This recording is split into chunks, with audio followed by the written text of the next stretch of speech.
Yeah, you got that yum, yum, that yum, yum, that yum, yum. Yeah, you got that yum, yum, that yum, yum, that yum, yum. Hi guys! Welcome back again to our YouTube channel. And magbibigay lang ako ng tips kapag nagta-travel ka, no? This is more of like, minsan, kailangan mo ng paracetamol pag nagkalagnat ka, especially winter. Tapos, pag sumakit yung ulo mo, meron din ako mefenamic acid. Tapos, syempre, dahil baka yung tubig iba dito than sa Pilipinas, so kailangan mo ng loperamide Imodium pag nagtatay ka. Sa sipon-sipon, ayun, nagdala din ako ng Vicks VapoRub. Meron din akong sanitary balm. Tapos meron din akong efficacent oil. Siguro ito yung mga nasa travel bag ng what you call this, ng matanda na kagaya ko. So, kit. Ano pa ba? Ayun, magdala ng wipes. Kasi laging tissue. Tapos alcohol din. Ayun, huwag kalimutang i-search kung ano yung weather ng country na pupuntahan mo para ready ka. Ano pa ba? Ayun lang, kagaya ako, iba pala yung gamot dito for migraine. Hindi siya mefenamic acid. They call it Tylenol. So,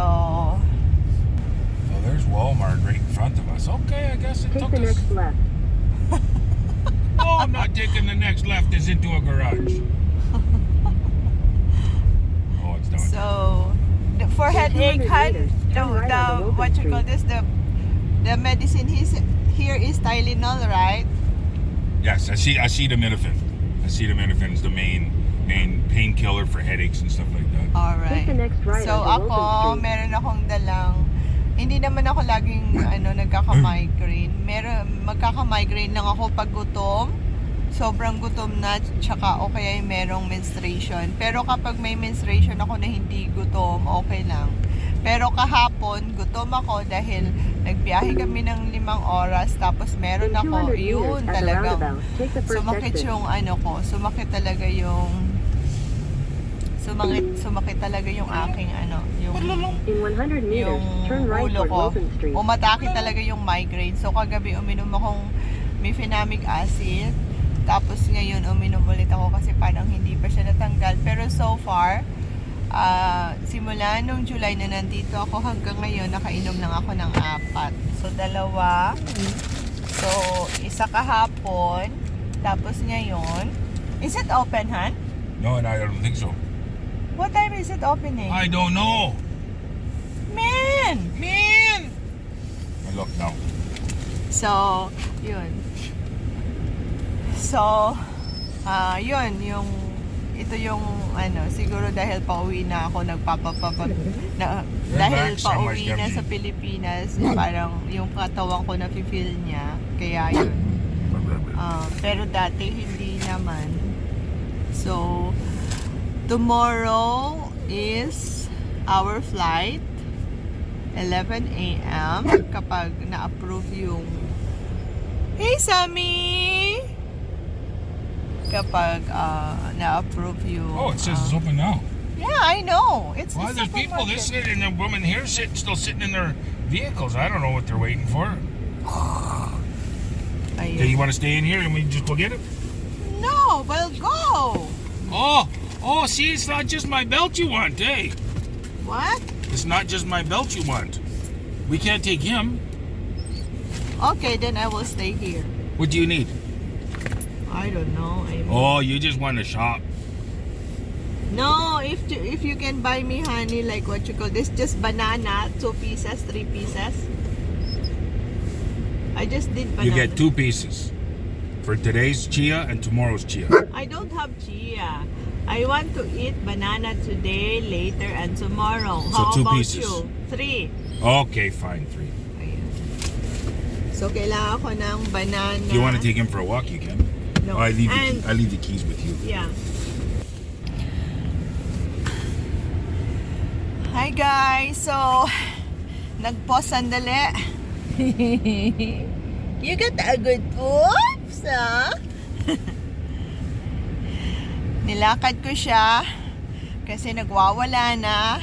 So, alam ko magpipi siya or magpupoops. Ayun, nagpoop siya. Hindi ko siya na-pick up kasi nakalimutan kong magdala ng poop bag. Lagot tayo sa gobyerno ng Canada. Hindi natin pinick up yung poops mo. Ayun. So, may kasalanan ako ngayong araw na to kasi hindi ko pinick up yung poops ni Sammy. Lagot ako. Ayun. So, how are you, Summer Scamji? Summer Scamji. Ayun, so, ano pa ba?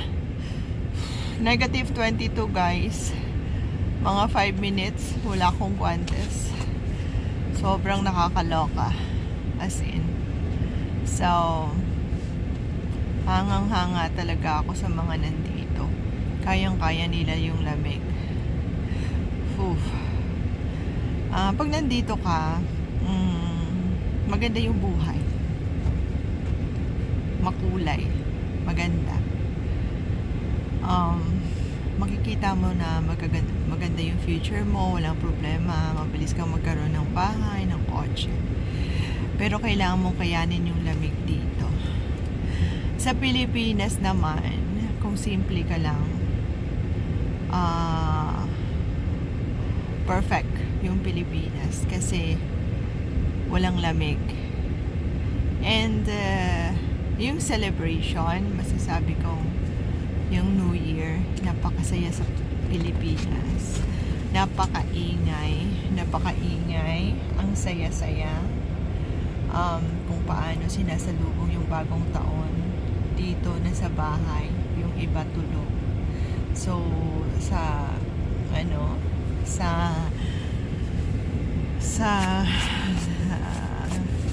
Pilipinas, lahat gising. Ayun, napakasaya. Dito, hindi. Kung simple ka, tapos gusto mo ng masaya at simpleng buhay na may makikita kang mga sari-sari store, maraming palamig, maraming inihaw, maraming street foods, mag-Pilipinas ka. Ganon. Ayun. So, tawag dito, pumasok na si Happy sa Walmart. Nagpabili lang akong banana. Siguro dahil sumakit din yung ulo ko kasi araw-araw kumakain ako ng saging. Hindi po pwedeng hindi. So, siguro na-miss ng katawan ko yung saging kaya nagkasakit ako. So, yun. Kaya pasalamat ako na pupunta na akong Pilipinas. Dito yung saging isang klase lang siya, lakatan. Yun. Isa din yun sa nahihirapan ako dito kasi hindi ako makakita ng banana cube. Ayun. And ano pa ba? Kung pupunta ka naman ng mga market dito, Asian market, Filipino market, Chinese market, mahal na. Mahal din yung mga bilihin. Except sa, I guess, yung spring onion. Pero yung mga malunggay, mga talong, mga okra, mahal na para sa akin. Kasi yung price ng talong at okra, isang bundle na yun ng carrots dito eh. Tapos, yung repolyo, mura din. Ano pa ba? Ayun, for me, pag bumili ako ng gulay ng Asia, mahal. Tapos isang lutuan lang. Pero pag bumili ako ng gulay dito, nagaling sa Mexico, ano siya, pang ilang araw mo na siya. So, ganun yung pinagkaiba. Ayun. So, yun lang guys.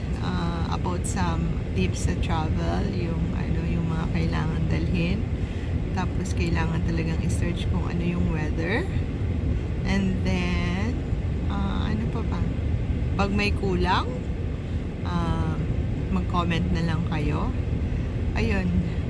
So, sa pag travel ng aso, ayun, kailangan ng pirma ng federal vet dito sa Canada. Pero gagawa ko ng video na naka-separate siya para mas mag-guide ko kayo kung ano yung mga requirements ng papunta dito sa Canada or no. Para mag-guide ko kayo kung ano yung requirements ng aso kung dadalhin nyo sa Pilipinas from here dito sa Canada. Ayan. So, yun lang guys. Thank you for watching and see you again on our next video. Bye!